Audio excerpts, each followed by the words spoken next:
Hey, you lovely people there. This is Harry Sethi, retired civil servant, 76 years young, living in Dehradun. In 2015, I set up a Toastmasters Club in Dehradun called Dehradun WIC India Toastmasters Club. What is a Toastmasters Club?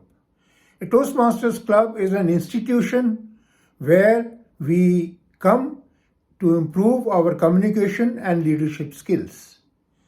There is no teaching done there.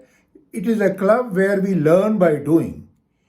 You deliver speeches, you receive feedback, and you improve. We learn from each other. It's a no pressure progress path that you follow.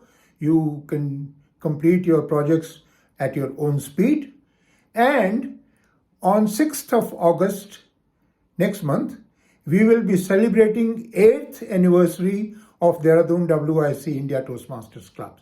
So please do join us and become a part of the International Toastmasters community.